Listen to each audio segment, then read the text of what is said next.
दोस्तों कहते हैं कि शादी दो एक जैसी उम्र के लोगों के बीच में होनी चाहिए। पति और पत्नी के बीच में उम्र का ज्यादा अंतर नहीं होना चाहिए, क्योंकि बेमेल शादियां ज्यादा दिन तक नहीं चलती, और अगर बेमेल शादियां ज्यादा दिन चलती भी हैं तो पति और पत्नी के बीच में अक्सर कोई ना कोई परेशानी बनी ही रहती है। दोस्तों आज जो कहानी मैं आपको सुनाने जा रहा हूं, इस कहानी में भी कुछ ऐसा ही होता है, जहां पर एक 22 साल की गरीब लड़की की शादी एक 45 साल के बहुत ही अमीर आदमी के साथ हो जाती है।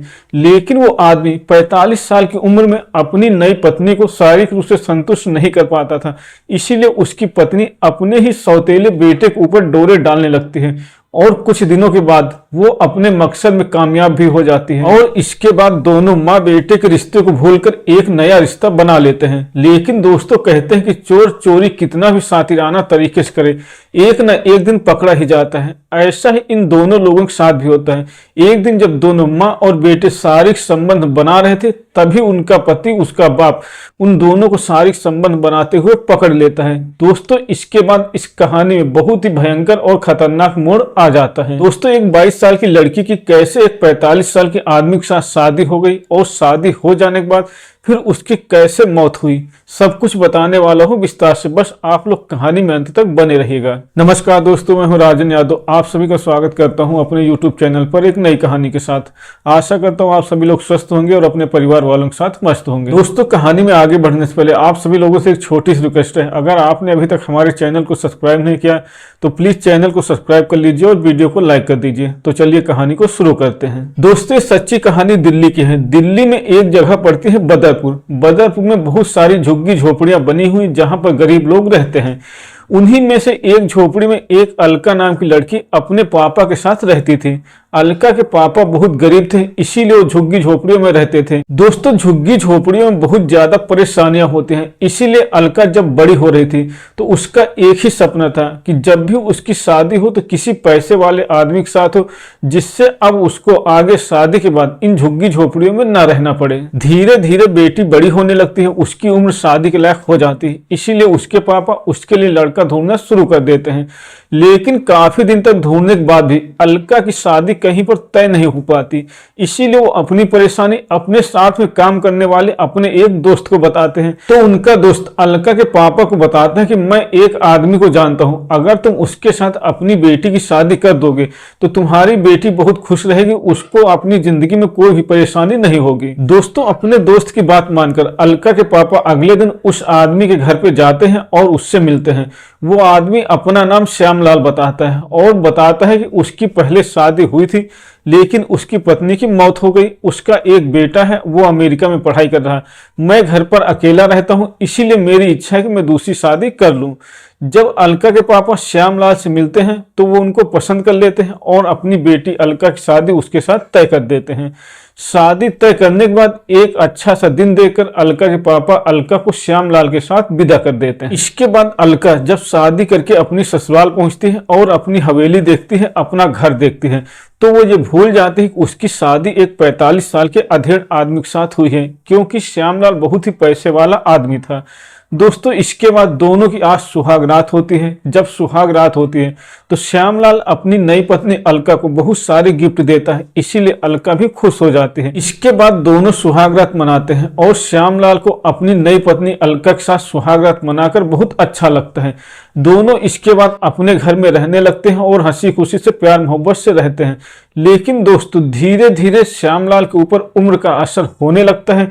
वो पहले से ही 45 साल का था, इसीलिए वो धीरे धीरे अपनी पत्नी अलका को शारीरिक रूप से संतुष्ट नहीं कर पा रहा था। तभी कुछ दिनों के बाद श्यामलाल का बेटा मोहन अपनी पढ़ाई पूरी करके अमेरिका से अपने घर वापस आ जाता है, और वो अपने घर में अपनी नई माँ को देखकर अपनी नई माँ से और अपने बाप से बहुत ज्यादा नाराज हो जाता है। इसीलिए वो अपने कमरे में रहने लगता है और अपने माँ और अपने बाप से ज्यादा कुछ बातचीत भी नहीं करता है। दोस्तों श्यामलाल का बेटा मोहन चुपचाप अपने कमरे में रहता था। उसको लगता था कि उसके पापा ने इस उम्र में शादी करके अच्छा नहीं किया। लेकिन दोस्तों मोहन जवान था और विदेश से पढ़कर आया हुआ था, इसीलिए एक दिन वो अपने लैपटॉप में अंग्रेजी फिल्म देख रहा था। तभी उसकी नई माँ उसके कमरे में चाय देने के लिए आ जाते हैं और उसकी नजर उसके लैपटॉप में पड़ जाती है। इसीलिए वो अपने बेटे से बोलते हैं कि तुम ऐसी पिक्चरें मत देखा करो, तुम्हारी जिंदगी बर्बाद हो जाएगी। लेकिन मोहन उसकी बात सुनने के बाद अपना लैपटॉप बंद कर देता है और उसकी बात का कोई भी जवाब नहीं देता है। दोस्तों, अलका को मोहन का लैपटॉप देखने के बाद ही समझ में आ गया था कि अपने सौतेले बेटे को कैसे अपने बस में करना है।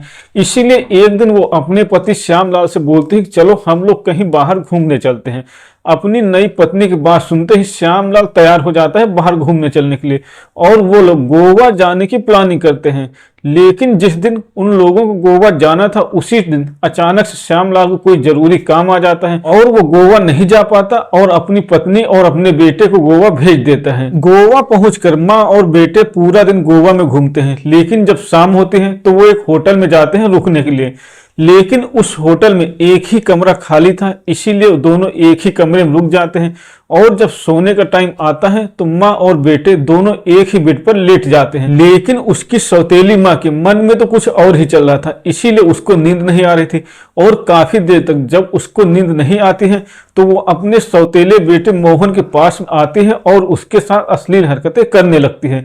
दोस्तों, मोहन भी उसका विरोध नहीं करता क्योंकि अलका रिश्ते में उसकी सौतेली माँ जरूर थी, लेकिन वो लगभग उसी की उम्र की थी। इसीलिए बेटा भी अपनी सौतेली माँ के साथ अश्लील हरकतें करने लगता है और थोड़ी देर तक अश्लील हरकतें करने के बाद दोनों अपने कपड़े एक एक करके निकाल देते हैं। जब दोनों कपड़े निकाल देते हैं तो बेटा अपनी ही माँ के साथ शारीरिक संबंध बनाने लगता है, लेकिन उसको ऐसे अपनी माँ के साथ शारीरिक संबंध बनाकर संतुष्टि नहीं मिलती है तो वो कुछ शक्तिवर्धक दवाएं खा लेता है और उन दवाओं के नशे में अपनी माँ के साथ इतना जोरदार और दर्दनाक तरीके से शारीरिक संबंध बनाता है कि उसकी हालत खराब कर देता है। जब सुबह होती है तो उसकी माँ सही से उठ नहीं पा रही थी। अगले दिन से दोनों माँ और बेटे का रिश्ता भूल जाते हैं और एक प्रेमी और प्रेमिका की तरह गोवा में 15 दिन तक रहते हैं। 15 दिन तक साथ साथ घूमते हैं और रोज रात को शारीरिक संबंध बनाते थे।